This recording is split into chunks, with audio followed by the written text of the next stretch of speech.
ជំរាបសួរអ្នកទាំងអស់គ្នាពេលនេះយើងមកតាមដានរឿង One Piece បន្តទៀតឥឡូវនេះក្រុមរបស់ Luffy កំពុងតែធ្វើដំណើរតាមទូកតូចៗចំនួន2ហើយគោលដៅចុងក្រោយរបស់ពួកគេគឺតំបន់ Grand Line បើតាមស្ថានភាពរបស់ពួកគេនៅពេលនេះពួកគេទៅតំបន់ Grand Line អត់ទាន់បានទេគឺពួកគេត្រូវការទូកធំជាងនឹងនិងសមាជិកក្រុមច្រើនជាងនឹងនិយាយពីសមាជិកក្រុម Luffy ចង់បាននៅក្នុងក្រុមរបស់គាត់មានចុងភៅម្នាក់ហើយនិងអ្នកចម្រៀងម្នាក់ផងដែរពេលលឺអញ្ចឹង Zoro ហួសចិត្តក៏ផ្ទុះសំណើចព្រោះគាត់អត់ដឹងថា Luffy ចង់បានអ្នកចម្រៀងយកមកធ្វើអីបន្តមកណាមីមើលផែនទីដឹងថានៅចិត្តហ្នឹងមានភូមិមួយឈ្មោះស៊ីរ៉ាប់អញ្ចឹងពួកគេក៏សម្រេចចិត្តទៅកាន់ទីនោះដើម្បីរកមើលទូកធំហើយនិងសមាជិកក្រុមបន្ថែមទៀតគ្រាន់តែពួកគេទៅដល់ភ្លាមស្រាប់តែមានបរិយាម្នាក់ឈ្មោះអ៊ូសបតាំងខ្លួនជាចៅសមុទ្រទៅស្ទាក់ពួកគេអ៊ូសបស្មានថាក្រុមរបស់ Luffy ហ្នឹងគឺជាក្រុមចៅសមុទ្រចង់ទៅប្លន់ភូមិរបស់គាត់ហើយគាត់បានរៀបចំទង់ចៅសមុទ្រដាក់ជុំវិញទីនោះចង់បន្លប់ភ្នែកក្រុមរបស់ Luffy ឲ្យមើលឃើញថាគាត់មានគ្នាច្រើននៅពេលនោះមីណាឆ្លាតមើលដឹងថាក្រុមរបស់អ៊ូសបហ្នឹងយ៉ាងច្រើនមានគ្នា3នាក់ហើយពិតដូចជានាងស្មានមែនហ្នឹង3នាក់ហ្នឹងសិតតែជាក្មេងៗទៀតបន្តមកពេលឃើញកូនចៅរបស់អ៊ូសបរត់ចោលគាត់អស់ Luffy ក៏ផ្ទុះសំណើចធ្វើឲ្យអ៊ូសបខឹងក៏យឹតជំពាមចង់បាញ់គាត់ពេលនោះ Luffy បាននិយាយគំរាមទៅកាន់អ៊ូសបថា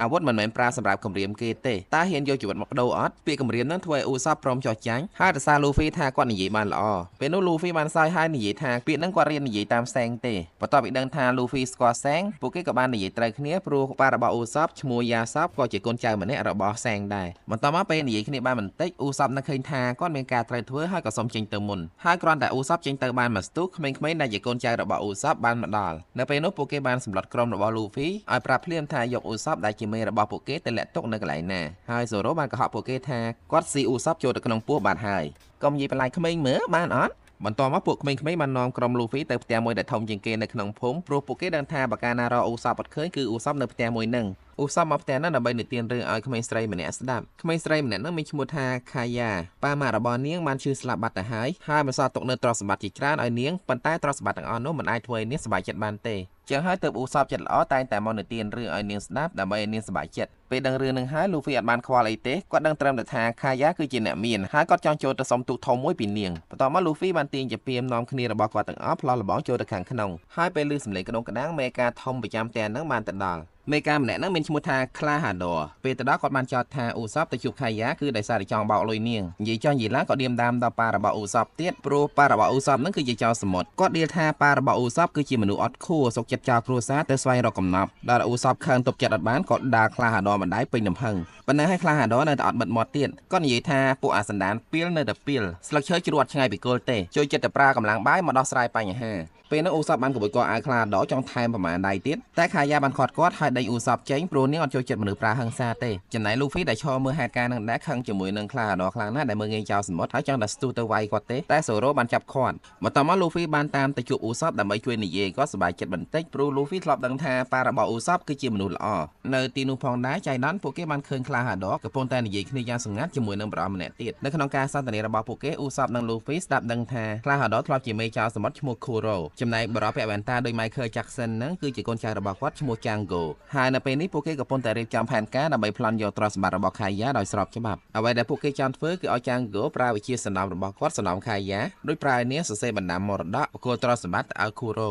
បន្តមកពួកគេនឹងបញ្ជូនក្រុមចៅសមុទ្រដែលជាកូនចៅរបស់ពួកគេឲ្យចូលទៅលុកលុយភូមិហើយនឹងសម្រាប់ខាយ៉ាចោលដើម្បីឲ្យគេមើលទៅគិតថាខាយ៉ាស្លាប់ដោយអបតហេតុពេលលឺអញ្ចឹង Luffy ក្តៅចិត្តទ្រាំមិនបានក៏ស្រែកគំរាមពួកគេពីខាងលើថាកុំឲ្យធ្វើបាបខាយ៉ាដល់ពេលបែកការ Kuro បានបញ្ជាឲ្យ Django សណ្ដំ Luffy ហើយនឹងអ៊ូសបឲ្យដេកស្លាប់ពេលនោះ Luffy បានត្រូវសណ្ដំហើយធ្លាក់ដាំក្បាលចូលទៅខាងក្រោមចំណែកអ៊ូសបអត់អីទេព្រោះគាត់គេចតាន់ហេតុការណ៍នោះគ្មានអ្នកណាគិតថា Luffy នៅរស់ទេហើយ Kuro អត់ព្រួយបារម្ភថាអ៊ូសបយករឿងហ្នឹងទៅនិយាយប្រាប់គេទេដោយសារតែអ៊ូសបហ្នឹងពេលតនេគាត់ចូលចិត្តប្រឌិតរឿងទៅកុហកគេពេកអញ្ចឹងហើយទើបទោះបីជាគាត់យកការពិតទៅនិយាយប្រាប់គេក៏គេអត់ជឿដែរតែទោះជាយ៉ាងណាក៏អ៊ូសបអត់បោះបង់ការព្យាយាមទេគាត់បានរត់យ៉ាងលឿនស្ដៅទៅភូមិឆ្លងកាត់តាមវងក្មេងៗនឹង Zoro ក៏អត់ឈប់និយាយគ្នាសិនដែរតាមរយៈទឹកមុខភ័យស្រន់ស្លារបស់អ៊ូសបក្មេងៗមើលដឹងថានៅមាត់សមុទ្រច្បាស់ជាមានបញ្ហាធំហើយអញ្ចឹងហើយពួកគេក៏នាំ Zoro និង Nami ទៅកាន់ទីនោះហើយពិតជាបានរកឃើញ Luffy មែនហើយមើលទៅស្ថានភាពរបស់គាត់ដូចមនុស្សធ្លាក់ពីទីខ្ពស់បាក់កស្លាប់អញ្ចឹងប៉ុន្តែ Zoro មើលដឹងថា Luffy គ្រាន់តែដេកលក់ទេក៏ដាស់គាត់ឲ្យភ្ញាក់មកវិញតាមតែមើលអ៊ូសបវិញពេលទៅដល់ភូមិគាត់បានស្រែកបកោបប្រកាសថាចៅសមុទ្រចិត្តមកដល់ហើយឲ្យប្រជាជនឆាប់បញ្ញាភៀសខ្លួនប៉ុន្តែនៅពេលនោះច្បាស់ណាស់ប្រជាជនអត់មាននរណាជឿអ៊ូសបទេព្រោះកន្លងមកអ៊ូសបអាសាកុហកគេពេកបន្តមកអ៊ូសបបានទៅផ្ទះរបស់ខាយ៉ាដើម្បីបបួលនាងរត់ប៉ុន្តែនៅពេលដែលអ៊ូសបប្រាប់ខាយ៉ាថា Clahador គឺជាចៅសមុទ្រខាយ៉ាអត់ជឿគាត់ទេព្រោះ3ឆ្នាំកន្លងមកនេះ Clahador រណធ្វើល្អចំពោះនាងខ្លាំងណាស់ពេលនោះអង្គរៈរបស់ខាយ៉ាបានចូលមកដល់ហើយអ៊ូសាបអត់មានពេលបញ្យល់ច្រើនក៏ចាប់ចម្រិតខាយ៉ាពេលនោះផងដែរអ៊ូសាបបានប៉ះទង្គិចគ្នាជាមួយនឹងកងសន្តិសុខពី3នាក់ហើយយើងឃើញថាអ៊ូសាបបាញ់ត្រង់ខ្លាំងណាស់ប្រាតែជាពីមួយអាចទប់ទល់ជាមួយនឹងកំភ្លើងបានបន្ទាប់ពីចាត់ការក្រុមសន្តិសុខអស់ហើយអ៊ូសាបចង់អូដៃខាយ៉ារត់តែត្រូវបាននាងផ្ទះម្ដាយ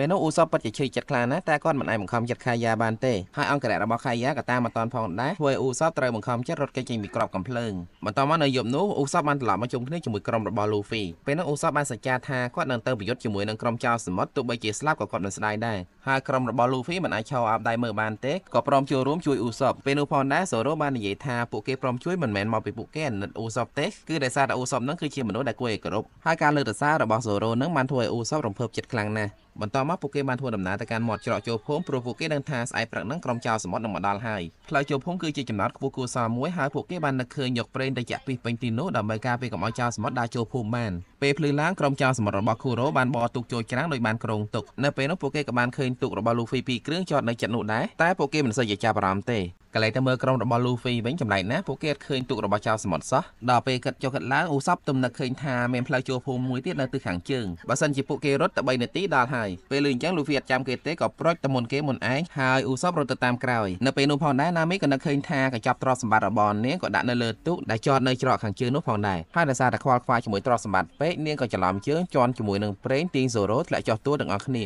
តែនៅពេលនោះណាមីរហ័សហើយវាងវៃក៏បានយកសូរ៉ូធ្វើជាឈ្នន់ជន់ឡើងទៅខាងលើបានត្រឡប់ទៅមើលផ្លូវចូលភូមិនៅទិសខាងជើងវិញក្រុមចៅសមុទ្ររបស់គូរ៉ូបានសម្រុកចូលមកហើយតែត្រូវបានអ៊ូសបប្រើជាពាមបាញ់ឲ្យថយក្រោយវិញតាមពិតអ្នកដែលត្រូវមកដល់មុនគេគឺលូហ្វីតែដឹងស្រាប់ហើយលូហ្វីអត់ស្គាល់ទិសតំបន់អីទេគេប្រាប់ឲ្យទៅទិសខាងជើងសង្ស័យរត់ទៅទិសខាងលិចបន្ទាប់មកក្រុមចៅរបស់គូរ៉ូបានរកឃើញទ្រព្យសម្បត្តិរបស់ណាមីនៅលើទូកហើយបន្តិចក្រោយមកណាមីក៏បានទៅដល់ទីនោះផងដែរព្រោះនាងមិនឲ្យគេប៉ះទ្រព្យសម្បត្តិរបស់នាងទេពេលនោះពួកគេពីរនាក់ពិតជាក្លាហានណាស់រួមគ្នាទប់ទល់ជាមួយនឹងក្រុមចៅមួយក្រុមប៉ុន្តែទោះបីជាពួកគេខំប្រឹងប្រែងយ៉ាងណាក៏មិនអាចទប់ជាមួយពួកចៅជាច្រើនអ្នកនឹងបានដែរតែសំណាងណាស់ដែលពេលនោះសូរ៉ូនិងលូហ្វីបានមកជួយពួកគេទាន់ពេលវេលាការប្រយុទ្ធបន្តទៀតចាងហ្គោបានប្រើក្បាច់សណ្ដំដាក់កូនចៅគាត់ឲ្យខ្លាំងទាំងអស់គ្នាបន្ទាប់ពីត្រូវសណ្ដំហើយកូនចៅរបស់គាត់ម្នាក់មានកម្លាំងអាចវាយបំបីថ្មភ្នំបានពេលនោះមិនត្រឹមតែកូនចៅរបស់ចាងហ្គោទេដែលត្រូវសណ្ដំសូម្បីតែលូហ្វីល្ងីល្ងើរបស់យើងក៏ត្រូវសណ្ដំរបស់គេដែរប៉ុន្តែវាគឺជារឿងល្អមួយព្រោះលូហ្វីពេលនេះមានកម្លាំងមហាសាលអាចទប់ទល់ជាមួយនឹងមនុស្សច្រើនអ្នកបាន